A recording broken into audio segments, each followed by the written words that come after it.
King. That's for Toshak. Toshak! Oh, what a goal!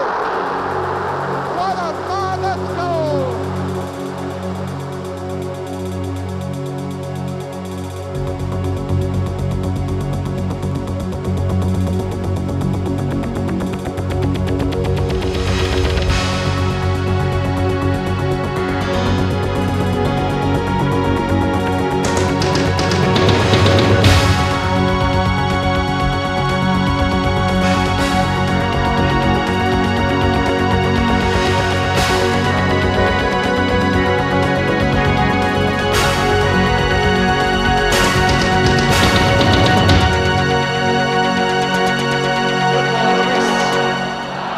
Crowded up, but getting away with it. This is dangerous. Clark! Yes!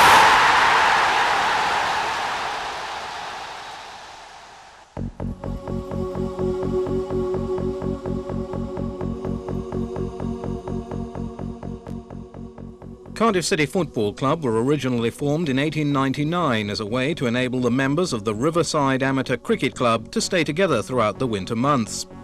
Bartley Wilson, a lithographic artist originally from Bristol, arranged a meeting at his home to see who was interested. Only 5 people turned up, and that could have marked the end of the idea. However, a second meeting was arranged with more positive results, and the Riverside Football Club was launched, later to be named Riverside AFC after an amalgamation with rival club Riverside Albion. Early matches were played in Sapphire Gardens, with the team colours being chocolate and amber quartered shirts and black shorts. Following a few local friendlies in the winter of 1899-1900, including a 9-1 thrashing by Barry West End in their first fixture, the club was accepted into the Cardiff and District League. In October 1905, Cardiff was made a city, and following this, Riverside AFC applied for election to the South Wales League. They were accepted, and in 1908 changed their name to Cardiff City Football Club. They needed a more permanent home, and they were offered an area of waste ground which had previously been used for refuse between Sloper Road and the railway sidings. A 7-year lease was agreed at £90 per annum, and this committed the club to professionalism, and in 1910 they were admitted into the second division of the Southern League. Financial support was offered at a crucial time by Lord Ninian Crichton Stewart, and in gratitude the club were unanimous in their decision to call their new home Ninian Park. The 1st of September 1910 saw league champions Aston Villa send a strong reserve side to play a prestigious friendly to open the new ground, with the official kick-off performed by Lord Ninian. Villa won 2-1, watched by a crowd of 7,000, Jack Evans scoring the city's first goal at Ninian Park. They were wearing their new colours, blue shirts and stockings and white shorts, which would later earn them the nickname the Bluebirds. Throughout that inaugural season, the players had to report early in the morning before each home game to assist with the removal of broken glass, shale and other small items of rubbish that had worked their way to the playing surface. Quite often during matches, players wore knee and elbow pads to avoid cuts and grazes. The following season, Cardiff won the Welsh Cup for the first time, and in only their 3rd season they became champions and gained promotion to the Southern League Division 1. Following a break for the war, the club resumed in the Southern League, and in 1920 were accepted into the 2nd division of the Football League. In their very first league season, 1920-21, promotion was gained to the 1st division. They missed out on the 2nd division championship to Birmingham City on goal average. And in the FA Cup, a record 50,000 people thronged to Ninian Park for a quarter-final clash with Chelsea. City won by 1-0. Arthur Cashmore the scorer in a game described as one of the most exciting ever seen at Ninian Park. Cardiff went on to lose in the semi-final to Wolves. The Bluebirds finished in a creditable 4th position at the end of their first season in Division 1, and in City's last game of the season, Tom Farquharson made his debut in goal against Manchester United. The Irish international is considered to be the greatest of all the Cardiff City goalkeepers, and went on to play in the side which lost the league championship on goal average to Huddersfield in 1924, and in both City's FA Cup final teams. On the 25th of April 1925, Cardiff City were at Wembley for the FA Cup final. Their opponents were Sheffield United. A tragic mistake by Harry Wake in the 32nd minute cost them the cup. He was caught in possession by Fred Tunstall, allowing the England international to go on to beat Farquharson. They were beaten by just one goal, and following the match, apologies were made for the Bluebirds' poor performance. The club vowed to return to Wembley to lift the trophy. Their supporters had only 2 years to wait until this prophecy was fulfilled. The road to Wembley began with a third-round victory over Aston Villa, who were beaten 2-1, City captained that day by their famous halfback Billy Hardy. Darlington and Bolton were quick to follow, both being dismissed by 2 goals without reply, and in the 6th round against Chelsea, the game was decided in City's favour in a replay by a late penalty. Cardiff now had the Twin Towers of Wembley firmly in their sights, and in the semi-final against Reading, Harry Wake redeemed himself for his blunder in the 1925 final by scoring and helping Cardiff to the FA Cup final for the 2nd time. With their cup final place assured, training had an excited atmosphere about it. The 23rd of April 1927 remains the greatest day in the history of Cardiff City. For on that St George's Day, the FA Cup was taken out of England for the only time so far in its history. Arsenal, their opponents, were finally beaten when 16 minutes from time, the legendary Hughie Ferguson scored the only goal of the match. Much has been spoken and written about the goal which won Cardiff the Cup. Did Lewis, Arsenal's Welsh goalkeeper, deliberately concede the goal? Did grease on his jersey cause him to mishandle? And who did get the final touch? The goal was officially credited to Hughie Ferguson, and that's how it remains in the record books. But photographic evidence shows conclusively that it was Lewis's elbow which finally pushed the ball over the line. It had been an incredible achievement, with the Bluebirds completing a unique double, winning both the FA and the Welsh Cup. On returning to the Welsh capital, the team were treated to a tremendous reception. The achievement had been a remarkable one for a team with only 7 years' experience in the Football League. Following such early promise, Cardiff began to falter, and just 4 years on from their FA Cup triumph, they found themselves in the 3rd division. One reason for the slump was the loss of Hughie Ferguson, Cardiff's FA Cup goalscorer.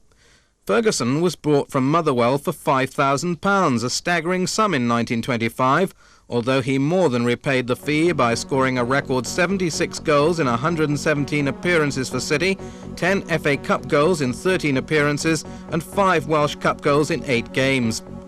Following a transfer to Dundee in 1929, Ferguson began to suffer from depression and was to take his own life a year later. Another key player to leave at this critical time was Fred Keener, believed by many to be Cardiff's greatest player.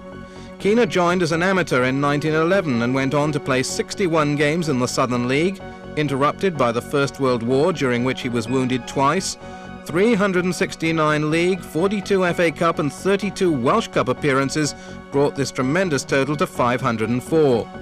Capped for Wales on 31 occasions, he was team captain of the 1927 FA Cup winning team, an impressive record and eventually a sad loss to the club. Things went from bad to worse when, at the end of the 1932-33 season, the club narrowly missed having to apply for re-election, prompting manager Fred Stewart to resign after 22 years of service. Stewart proved to be the most successful of all the Cardiff City managers. Club founder Bartley Wilson took over the temporary position of manager before handing over to Welsh FA councillor Ben Watts-Jones during the worst season in the club's history, finishing in 22nd position in 1933-34 and needing to be re-elected to the 3rd Division South. City's poor form continued throughout the immediate post-war decade, the highest position in those 10 years being 9th in the 3rd Division South. With full-time football beginning again in 1946 after careful team building throughout the war years, Cardiff shook off their poor pre-war performances and immediately gained promotion to the 2nd Division. Billy McCandless took over from Cyril Spears, who had been with the club throughout the war years, although the change was only temporary, with Spears returning from Norwich in 1947. In the minds of many older supporters, the 46-47 Bluebirds team was the best ever, and with a team recruited mainly from local talent, the statistics are impressive. Between September 1946 and March 1947, City had an unbeaten run of 21 games, of which 19 were victories. Centre-forward Stan Richards made a club record by scoring 30 league goals in 34 matches. Cardiff went up as champions and heralded the start of some of the Bluebirds' most successful years. After narrowly missing promotion on 3 occasions, Cardiff finally brought First Division football back to Ninian Park in the 1951-52 season, after an absence of 23 years. Promotion, however, was not assured until the final game of the season against Leeds United. The game, played on the same day as the FA Cup final, was watched by over 52,000 rain-drenched supporters and proved to be one of the great days in the club's history. We had one game left against Leeds United here, the first Saturday in May. And that week in Cardiff, you couldn't go out unless somebody was talking to you all the time about this game. The tension built throughout the week. And I remember here, when the game started, there were 52,000 people here. Tremendous excitement. And we won the match fairly comfortably, really. I remember one or two of the Leeds players saying, "Go on, we're not going to kick you today because we'd like you to win and get promotion." So when Wilf Grant scored after about 28 minutes, I think, it settled us. And from that moment on, he got another, then Chisholm got a goal. And the fact they scored, I think, 2 minutes from the end didn't make any difference. When the final whistle went, we'd won 3-1. The crowd spilled onto the pitch. You couldn't see a blade of grass from the director's box, where, of course, we were all gathered to acknowledge the plaudits of the crowd. It was a great day. It was one of the greatest days, I'm sure, in Cardiff's history, because we hadn't been in the First Division since the 20s. The last game of the season, which I'll never forget at all, when we played Leeds and we won the match 3-1. And I was very fortunate to score 2 goals in that game. I don't think I'll ever forget that, Cliff. Ever. For reasons that have never been made public, manager Cyril Spears tendered his resignation at the end of the 53-54 season. 1954 also proved to be a sad year, with the loss of club founder Bartley Wilson, who retired at the age of 85, and the death of former manager Fred Stewart. With new secretary-manager Trevor Morris filling the vacancy made by Spears, Cardiff began to flounder, narrowly missing relegation by beating Wolves in the final match of the 1954-55 season. After 2 seasons of fighting off relegation, the Bluebirds finally succumbed, finishing the 1956-57 season in 21st position. Of their last 14 matches, they had won only 1. Centre-forward Trevor Ford played his last match for City in November 1956. The Welsh international had cost the club a record fee of £30,000 3 years previously. Controversy surrounding his autobiography, I Lead the Attack, soon followed, resulting in a 3-year ban. The next season saw another leading figure leave Ninian Park in the shape of Jerry Hitchens, who joined Aston Villa for £22,500. In July 1958, Trevor Morris left to join Swansea, and he was replaced by coach Bill Jones. With Cardiff struggling near the foot of the second division, Jones made one of Cardiff's finest signings by bringing Derek Tapscott from Arsenal for £10,000. I had 5 good years at Arsenal, scoring quite a few goals for them, until I got injured. Then Cardiff City came in for me, and the manager Bill Jones, who saw me from Barrytown to the Arsenal, who I knew was a good manager, brought me back to Cardiff, and that was September '58. City's bid for promotion in the 1959-60 season attracted average crowds of 25,000 to Ninian Park, and with the team on their way to attaining 90 goals in a season, it was easy to see why. Big of a Cardiff, through to Watkins.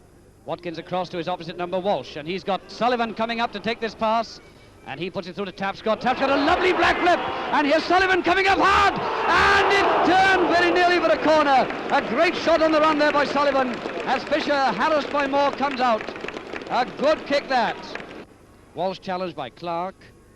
Puts it back to Milne. Quickly, they say. And up comes Milne to Tapscott. And he very nearly gets it past Garvey, the centre-half. But play on, says the referee. And here's Sullivan now. Over the halfway line. And Joe Bonson for Cardiff. Chasing it, challenged by Brian Garvey, the centre-half. Puts it across, and a good shot, and a better save.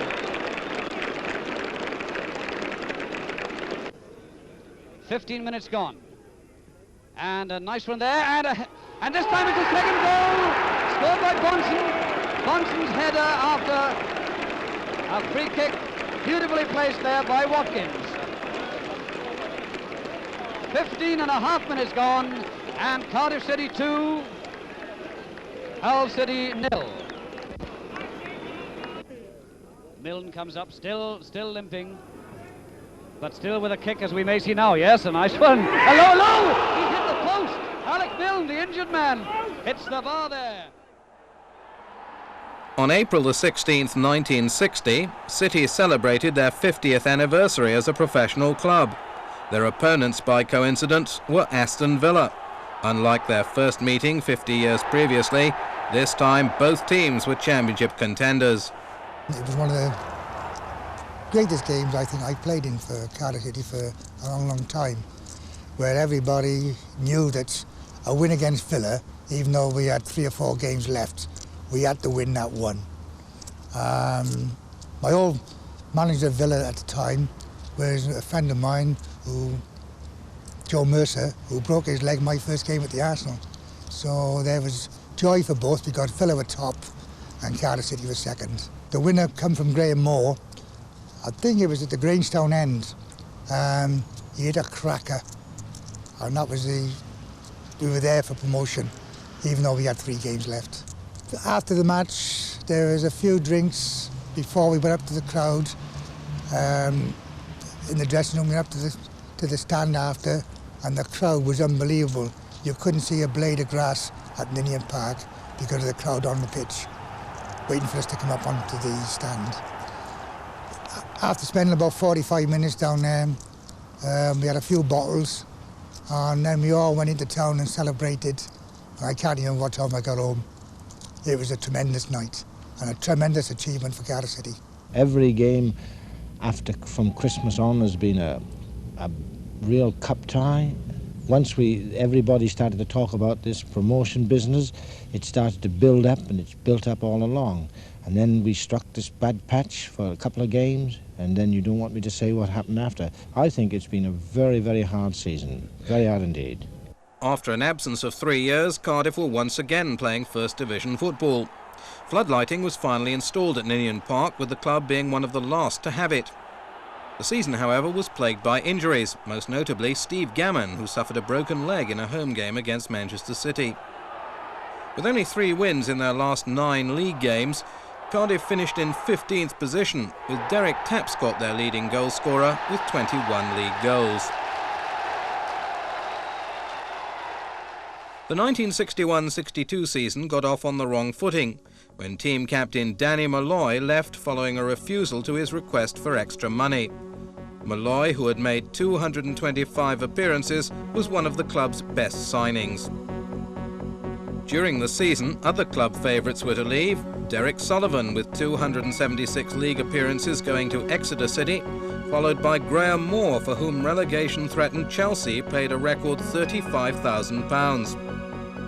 With these departures, manager Bill Jones increasingly put his faith in younger players. Following a win over Sheffield Wednesday on the 11th of November, City lay in 7th position. However, of the 21 games that followed, the Bluebirds won only once. Even the signing of Mel Charles from Arsenal couldn't stop the rot. And on the 23rd of April, Cardiff played their final home match in the First Division, beating West Ham United 3-0. Manager Bill Jones was dismissed from his duties in September 1962. Before departing, he'd purchased the legendary Ivor Olchert from Newcastle United for £18,000 and Bristol Rovers' Peter Hooper for £7,000. With this combined strike force, City were unlucky not to have returned to the First Division at the first time of asking, finishing the season in 10th position, Hooper the leading scorer with 22 goals. One of the highlights of the season was when Cardiff inflicted a 5-2 defeat of arch-rival Swansea Town on the 15th of September at Ninian Park. Oldchurch again looking for the space, and there goes the ball straight into it to Milne. Milne making ground. Good one too, and then Mel Charles there! A beautiful goal there by Mel Charles. A lovely pass by Alec Milne, and it's Cardiff City 2, Swansea Town 0 after 10 minutes. What a start to this attractive game. It's Peter Davies now for Swansea. Out to Barry Jones at outside right. Showing it to Stinful and going past him. He crosses, and it's all a fine save there by Dilwyn John. It's still coming through, and it's a goal. It's a goal. It's a goal there scored for Swansea by Herbie Williams after 16 minutes play, and so it's now Cardiff City 2, Swansea Town 1. And Cardiff to kick off then, leading by 2-1 after just 16 minutes play in this thing, first half. Cleared for Swansea there by Purcell. To Peter Davis, to Eddie Thomas, they're inside, Swansea's inside right, to Peter Davis, tackled by Baker, then it's Mel Charles there, heading with Hughes, going forward. Oh, what a great ball play here by Mel Charles. Look at this, he's got a great chance, he shoots, and it's there! A great goal, they've never come any better than that. Good ball control, head control, and then just picks his shot and fires a corker of a shot into the net, so it's Cardiff 3, Swansea Town 1. But Harry Griffiths intercepts for Swansea, puts it forward again to the head of Rankmore, and now it's Colin Webster, a chip forward to Williams. Herbie Williams shoots! Oh, the beautiful goal! That's a great goal. Herbie Williams there caught it beautifully.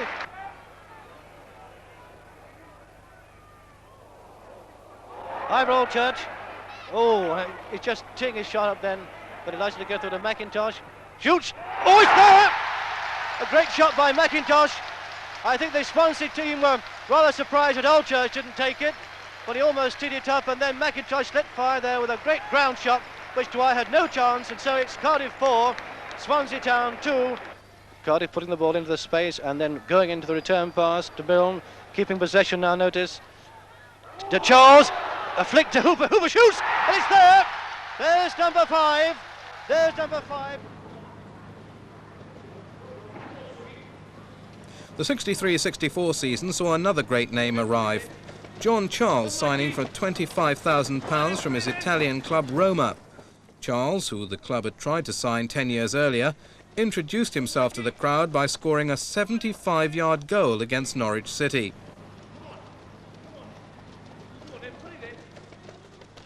George Swindon, who had taken over as manager from Bill Jones, suffered the same fate of dismissal when he was sacked in May 1964. He was succeeded by the former Portsmouth, Newcastle and Scotland wing half, Jimmy Schooler. Cardiff, having beaten Bangor City in the Welsh Cup, were to play in Europe for the first time. Their opponents in the first round of the European Cup Winners' Cup in 1964-65 were the Danish side Esbjerg. With the first leg in Denmark ending goalless, they returned to Ninian Park with high hopes. Williams now, on out to Farrell. Farrell across King, and it's in the net, there's the first one. 11 minutes gone then in the second half, and it's Cardiff that deservedly go. Peter King's goal was enough to put City through to the next round, where they met the holders, Sporting Lisbon. We went to Sporting Lisbon in the European Cup. We had no chance on paper. But I think we defended for 89 minutes. We had 2 shots at goals. Greg Farrell scored 1, and I was fortunate to score the other one. And we beat him 2-1 in Portugal. That victory over Sporting Lisbon was one of the most sensational achievements in the history of the Cup Winners' Cup. Cardiff were a lowly second division side, Sporting were the cup holders and one of the giants of Europe. And they were stunned when Greg Farrell scored for City after just over half an hour. There was an even greater shock for them midway through the second half. Derek Tapscott's speculative effort completely deceived goalkeeper Carvalho to put City 2 up. No wonder Tapscott and his colleagues could scarcely believe it. The former Welsh international by this time nearing the end of his career, but still a danger to opposing defences. Sporting's almost constant pressure inevitably paid off, Figueiredo scoring 9 minutes from time, but City held on for an historic result.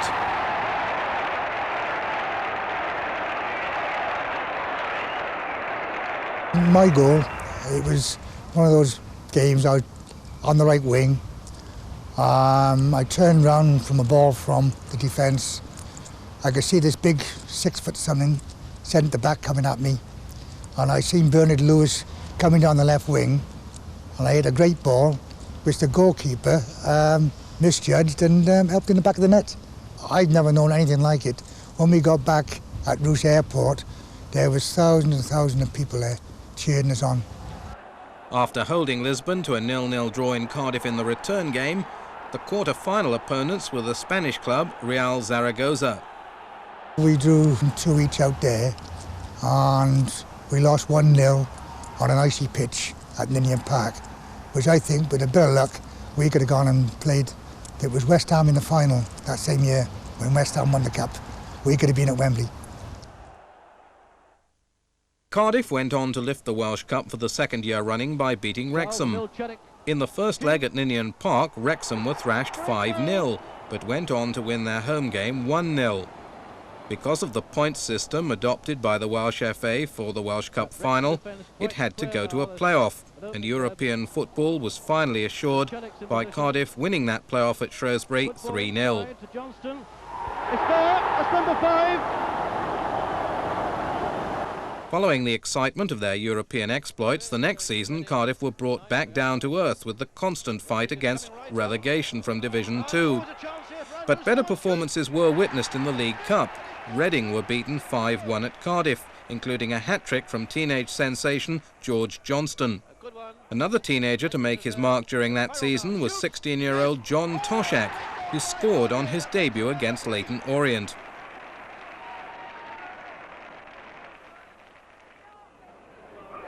Houston to King, a good one. Andrews there, and header almost. Yes, Johnson it is! There it is!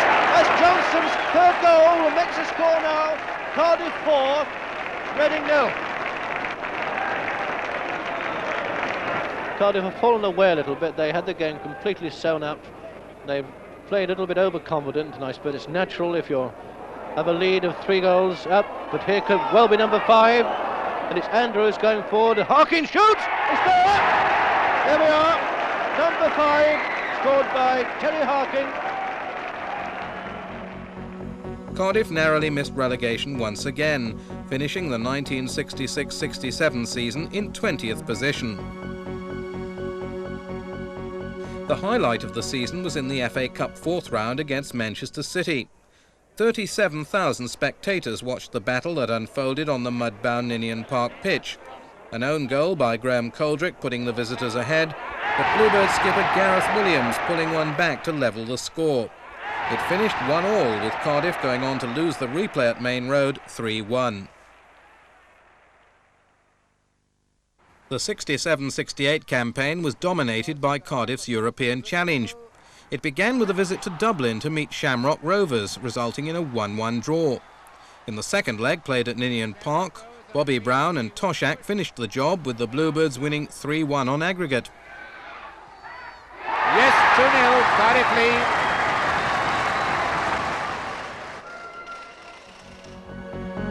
In the next round, City travelled to Holland to meet NAC Breda. Again, Peter King scoring the away goal for another 1-1 draw.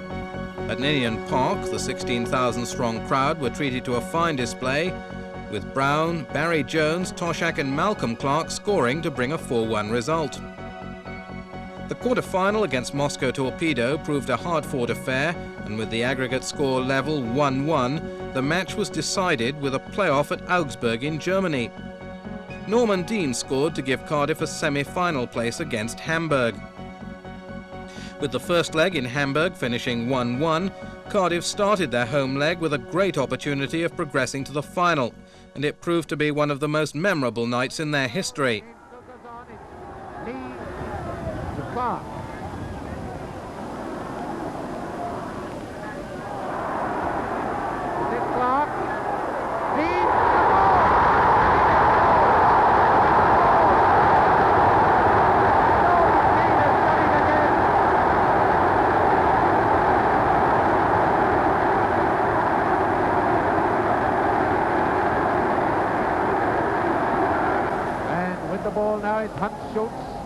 And Scorpion.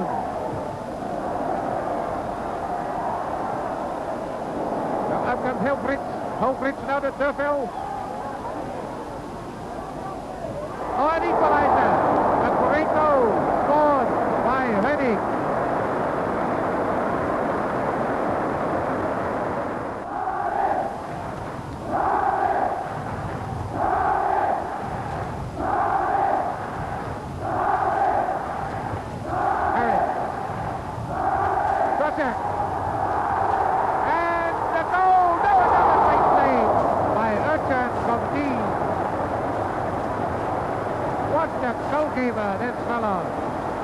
George Urchan is, and there's Dean, who could easily have had a hat-trick in this first half. Hamburg still dangerous when they come away on the break. Very quick on the counter-attack. Durbell into Sailor. He scores! What a goal! Oh, what a great goal by Sailor. And Uwe Sailor leads to take the free kick. Harris! A goal!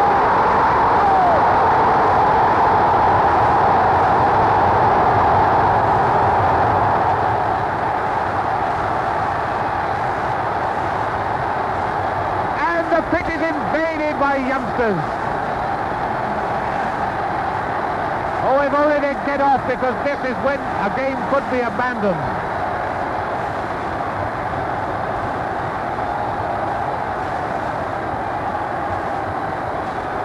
Brian Harris, the Cardiff skipper, has equalized.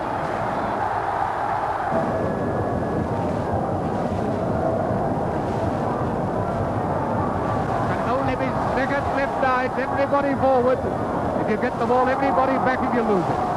This is Hooding for Hamburg. They've got Taylor on his right.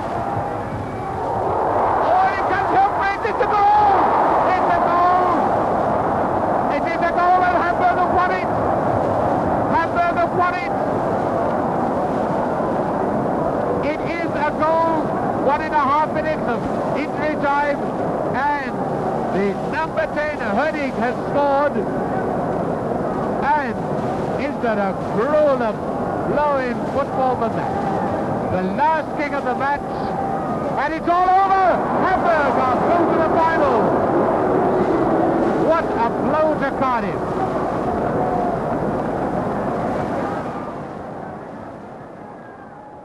It was at this time that a formidable partnership was developing between Brian Clark and John Toshak, earning them the nickname the Terrible Twins.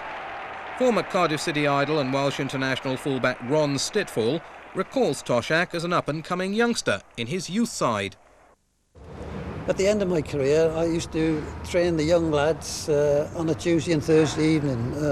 Schoolboys, usually Cardiff schoolboys that had potential, used to come and I would give a hand with the training. And one of them was John Toshak. And even at that very early age, you could see that he was something special. I came into the side and was playing alongside a young lad called John Toshak, who hadn't played many games.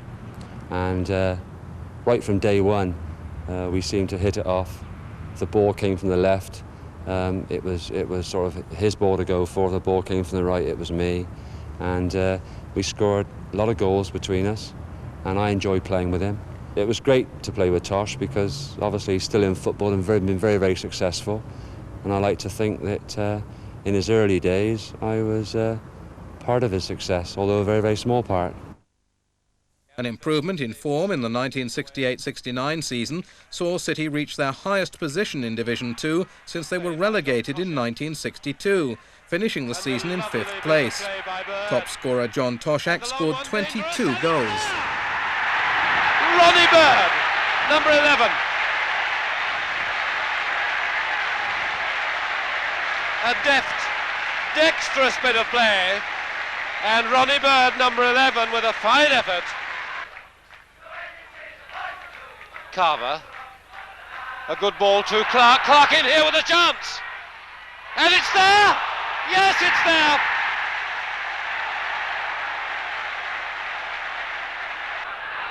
Winghalf Sutton and the Cardiff crowd staring it a little bit to Barry Jones. A chance here, and it's there! A lovely header by Toshak, number 10.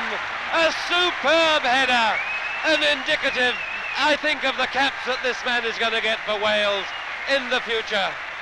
A beautiful soaring climb by number 10, John Toshak, and Cardiff lead by 3-0.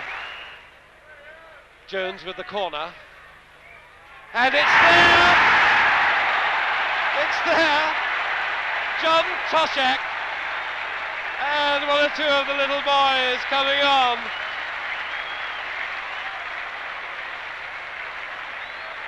Beautiful control. Reversing infield to Clark, and there it is. Number 8, Brian Clark. And I've never seen such excitement on a football field for a long time. All the lads and lasses are on there now. The nap hand for Cardiff. Cardiff were once again unlucky not to return to First Division football in 1969-70, following another successful season in which they finished in 7th place. During that season, they claimed 7 successive league victories, the best sequence since 1946-47. Brian Clark was top scorer with 18 goals, just one more than Toshak, both men scoring twice in the league match against Hull City, who went down 6-0. He might get his head to it, pushes it back, and that's it. Very fine piece of intelligent running by Allen. Particularly, Allen dotted that ball back, or laid it back to Barker. Allen. Clark on to Toshak, and that's the third one in the afternoon. And there's the terrible twins as they must be coming known in second division football. Clark and Toshak. Toshak the scorer, controlled it beautifully with his left foot, and there's the score. Cardiff City 3, Hull City 0. Toshak nodded clear by Pettit. Oh, this could be the fourth. Yes, that's it. What's the score?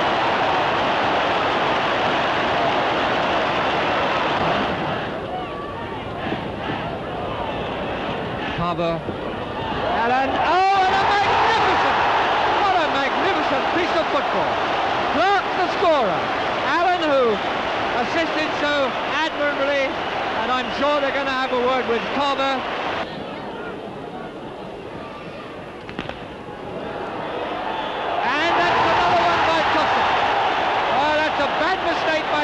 The goalkeeper that allowed Toshak to get his second goal and the 6th. So they've doubled the score now to what it was the last time.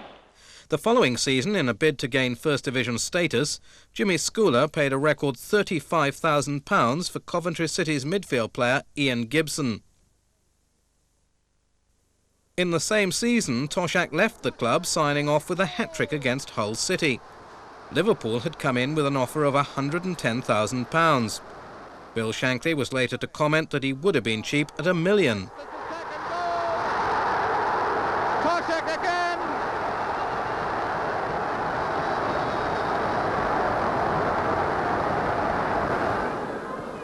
That's for Toshak. Toshak! Oh, what a goal!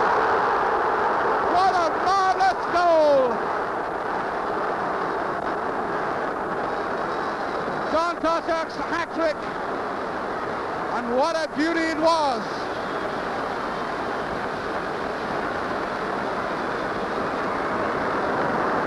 Well, we've seen some goals at Cardiff in the last month, and that took some beating. Cardiff were looking well placed for promotion when they beat Blackburn Rovers 4-1. It had been a run of 7 games without defeat. City remained amongst the promotion places until they lost 1-0 at home to Watford in April. Their run of misfortune continued, and they went on to win only 2 of their last 5 matches to finish the season in 3rd position. Only the top 2 went up.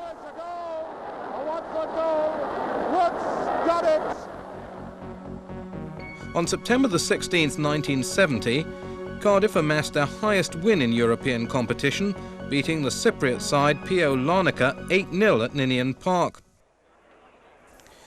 Amongst the scorers was the reliable Mel Sutton, one of the unsung heroes from City's good years of the late 60s and early 70s. And there was one from Bobby Woodruff, a skillful midfielder signed from Crystal Palace in November 1969.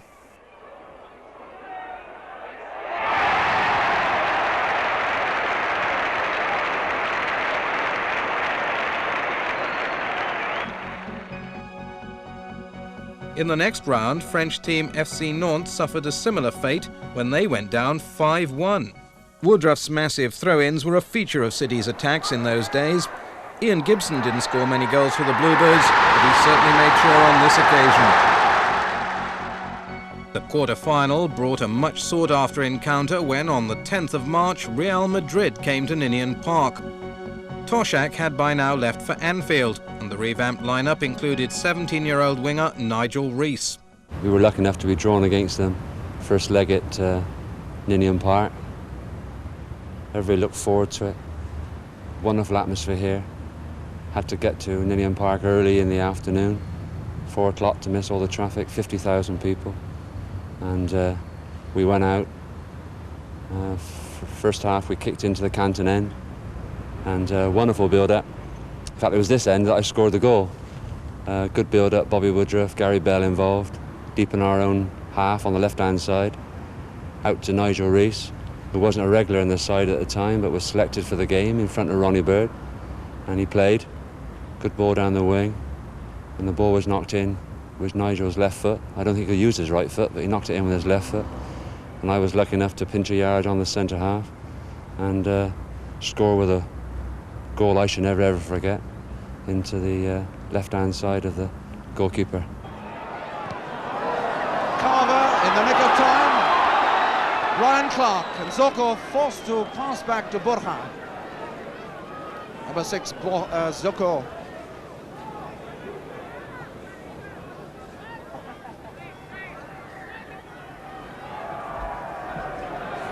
Good play by Woodruff. Good ball to Rees. Rees crowded up, but getting away with it. This is dangerous. Clark! Yes!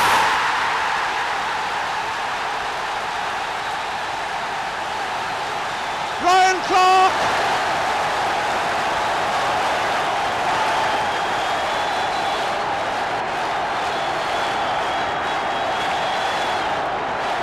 I'm absolutely deafened by this huge crowd. Cardiff City in the lead by 1-0. The scorer Brian Clark, but the goal made by Nigel Rees, and what a goal it was. What a perfect goal by Brian Clark. The start of it, Woodruff to Nigel Rees, and that great header. Wonderful, wonderful night. I don't think I went to sleep that night. Couldn't wait for the early morning papers, and a really wonderful couple of days. In fact, I think we went to Blackburn the following Saturday, and they gave us a wonderful reception. We ran out onto the pitch because they couldn't take it away from us. We were the side that beat Real Madrid in the European Cup Winners' Cup, first leg, quarter-final. Second leg, we went back to the Bernabeu Stadium in Madrid 2 weeks later. Wonderful reception when we got to the airport. They took photographs, obviously, and made us feel very, very welcome. Stopped in a very nice hotel. Went to the stadium on the Tuesday and trained. Jimmy Schooler put us through a big trainer session on the Tuesday, much to the amazement of the Spanish supporters and players who were watching. And we went out, and 0-0 half-time. Peter King might have pinched one. They marked us very tight over there, but unfortunately, second half, they scored 2 goals.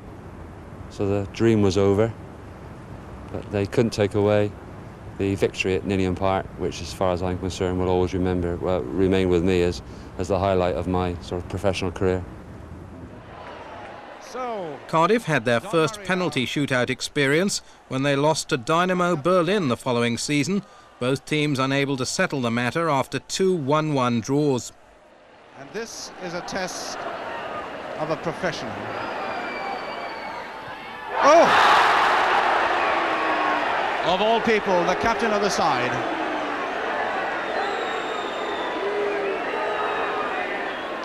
Needless to say, if Dynamo convert all their penalties, Cardiff are out. And it's all on this penalty kick, whether the Cardiff go through or stay out of the competition. It's in, Dynamo are through. Don Murray put one over the top of the Grangetown end. At least he was brave enough to put his hand up and say, I'll take the penalty, Jim, or in the extra time. So okay, these things happen. 9 times out of 10 he would have scored. After 3 years of near promotion, it was relegation that City strived to avoid in the 71-72 campaign. They finished 19th in the league. The highlight of that season was a fifth-round FA Cup tie with Leeds United.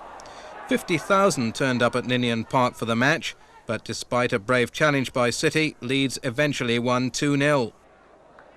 Don Ravi's side were at the height of their powers, and it was Peter Lorimer's corner which set up the first of both goals from Johnny Giles in their 2-0 win. Once again, it was relegation that nearly visited Cardiff in the 1972-73 season, with only 43 league goals, the lowest since 1929. A relegation dogfight was witnessed in April when Huddersfield Town visited Ninian Park, City the eventual winners by 4-1.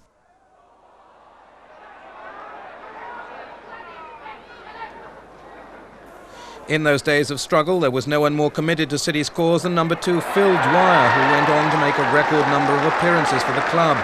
But all too often there was action at the wrong end, and as far as City's fans were concerned, the club was constantly near the relegation zone.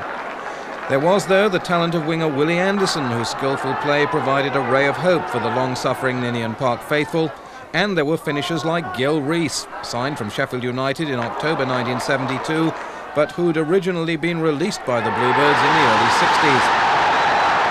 Big Andy McCulloch from Queen's Park Rangers was another deadly finisher, but not often enough to keep City away from the danger end of the table, though the Anderson-Rees combination continued to cause opponents problems.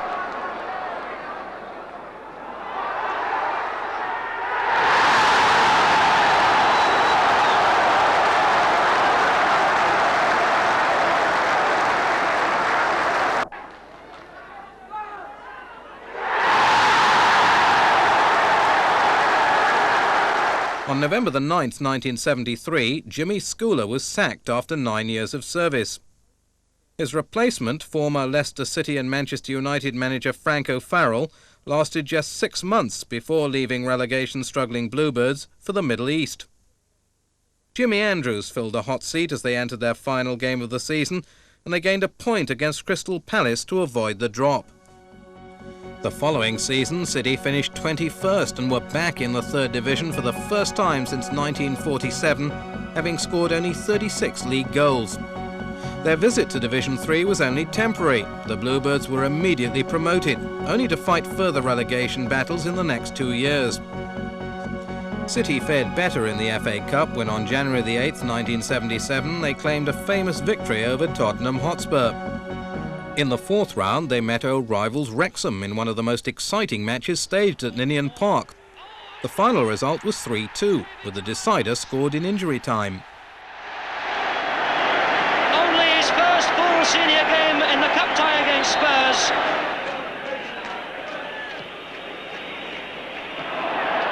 Roberts intercepts, but a bad back pass to Sayer! Yes!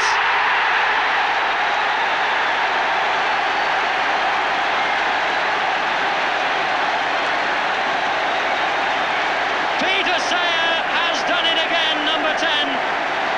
He scored the goal that beat First Division Spurs.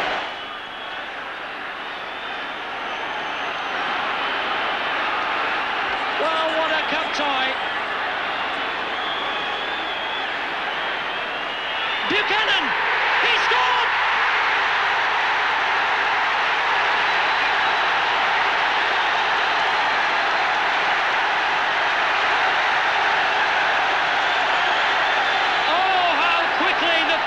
Can change. For the fifth round, Ninian Park was again the venue for the visit of Everton. But following a bright start when City took the lead after 10 minutes, Everton struck back twice to win.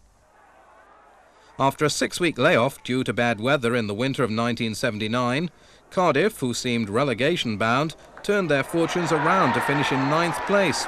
It was their highest position since 1971. The 1980s proved to be the most inconsistent decade in the club's history, with 7 managers supervising 4 relegations and 2 promotions. The first of these managers was long-serving clubman Richie Morgan, who took over to become the youngest boss in the club's history at the age of 34. The visit of First Division-bound Swansea City, managed by ex-Bluebird star John Toshak, provided the highlight for City of the 80-81 campaign. With only 5 minutes remaining, City were trailing 3-1 until Peter Kitchen pulled one back. Then in injury time, a free kick awarded to Cardiff resulted in one of the best goals to be scored at Ninian Park, a 40-yard shot from John Buchanan that was still accelerating as it entered the net.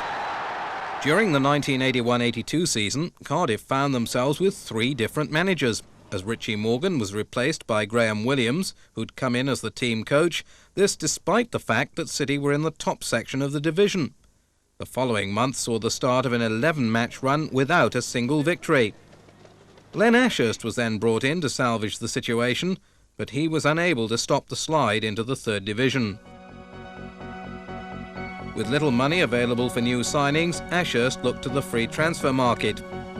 Players to arrive at Cardiff included forward Jeff Hemmerman, midfielder David Tong, fullback Paul Bodin, goalkeeper Martin Thomas, and utility player Roger Gibbins. The new City lineup performed well, and on New Year's Day they beat Bristol Rovers 3-1 to start a run of 6 games without defeat.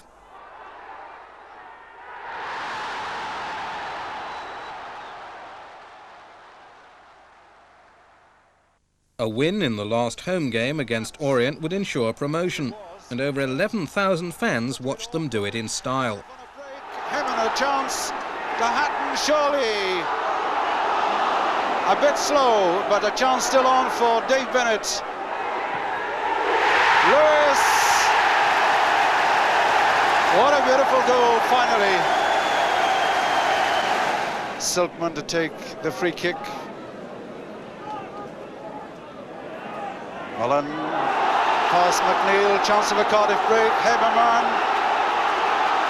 David Bennett is square if you can see him. Well, he's got it, a chance for Cardiff. Oh! Put away beautifully. That's the end of it all. Cardiff are in the 2nd division.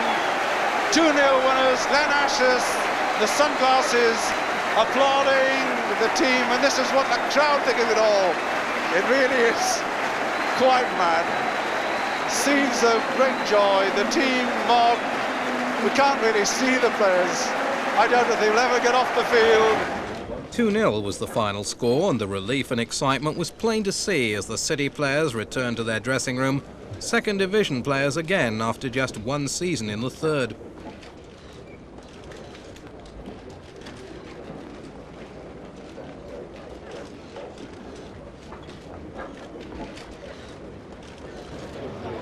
With thousands of fans calling for their team on the Ninian Park pitch, the players, plus manager Len Ashurst and coach Jimmy Goodfellow, went into the director's box to acknowledge the ovation. The lads have worked hard over 46 games, and this is the culmination of a lot of work. But I think it's a day for everybody, the spectators in particular. They've had a lot of problems in the last 4 years, struggling against relegation. Then eventually we went down last season. But we've come up with a little bit of style, I think, overall. Team management and financial affairs were foremost in the 83-84 season, with Len Ashurst eventually leaving to join Sunderland, and the announcement that City's overall debt was £1.4 million. As a result, new manager Jimmy Goodfellow was advised that new talent could not be bought, and promising young players would have to be sold. City finished 15th in a season which saw Toshak bring recently relegated Swansea back to Ninian Park for an exciting encounter. The 2 seasons that followed saw Cardiff plummet into the 4th division. Attendances reached an all-time low and managers came and went. The control of the club was also changed when Kenton Utilities sold out to City director Tony Clamo. Desperate to lift their flagging fortunes and raise gates, which had seen the lowest home attendances ever, at the end of the 1986-87 season, manager Frank Burrows looked for new blood in the transfer market. His meagre cash resources expanded when Watford came in to buy goalkeeper Mel Rees for £100,000. Amongst the newcomers were midfielder Mark Kelly, defender Nigel Stevenson, winger Brian McDermott and striker Jimmy Gilligan. The new lineup proved a useful squad, and although attendance figures were low at the start of the season, new confidence emerged as the results proved more positive. By November, crowds had started to increase, and it was this win over Exeter that put City into the top 2 positions in the 4th Division for the first time that season. The £17,500 paid to Lincoln for Gilligan was looking one of the best bargains of the season, and he was becoming a regular scorer. The last home game of the 1987-88 season was the decisive one, with City beating Crewe Alexandra 2-0 to secure promotion to the 3rd Division. Watched by a crowd of 10,000, the team had brought a much-needed lift to both themselves and the supporters. Another bargain was the speedy Kevin Bartlett, signed from non-league Fareham the previous year. He was to score some vital goals in City's promotion success. Mike Ford had by now established himself as a strong midfield player, and the experience of ex-Arsenal man Brian McDermott gave City an added dimension. It was McDermott who scored the goal which settled promotion on May the 2nd, 1988, with City going up in 2nd place. After 4 years of constant struggle on the field, it wasn't surprising that the fans were so delighted at having something to celebrate at long last. With a good side built from modest signings and free transfers, surely now City could go on to better things.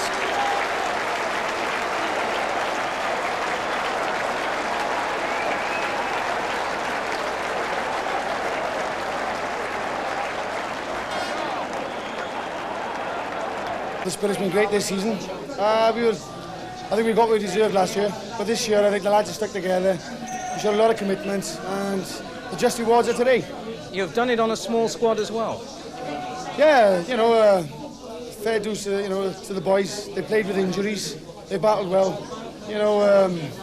What more can I say? As you said, we've got a senior squad of 16 players, and everybody's played their part. City remained in the 3rd Division just 2 seasons before being relegated back to the 4th. In 1991, local businessman Rick Wright emerged as a financial benefactor willing to wipe out City's immediate debts and pay the wages of new recruits. Following the departure of Len Ashurst, first-team affairs were put in control of team coach Eddie May. The 1992-93 season brought new hope to the flagging fortunes of the Bluebirds. With the signing of new players into the squad and the development of some of City's promising younger talent, Cardiff soon progressed up the 3rd Division table. And with the steadying influence of the former Everton and Wales captain Kevin Ratcliffe at the back, the foundations were laid for both promotion and the Championship.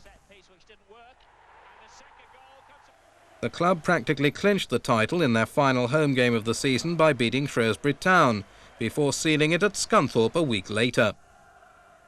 Following victory over Wrexham in the Welsh Cup semi-final, the Bluebirds overwhelmed Rhyl at the National Stadium to win the trophy and guarantee a place in Europe.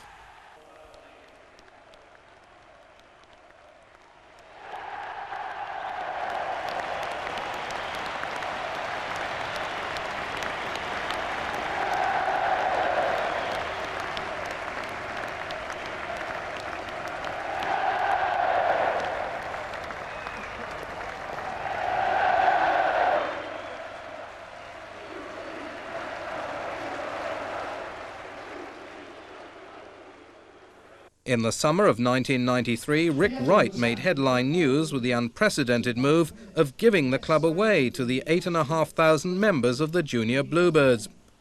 Only time will tell if the club can go on to further success. Football started off with the people getting together to form a team and then watch the team. And I really think that in some respects football's gone too far away from its roots. And I think that Cardiff City is going back to its roots, that the club is now owned by the supporters, who are in fact the lifeblood of any football club.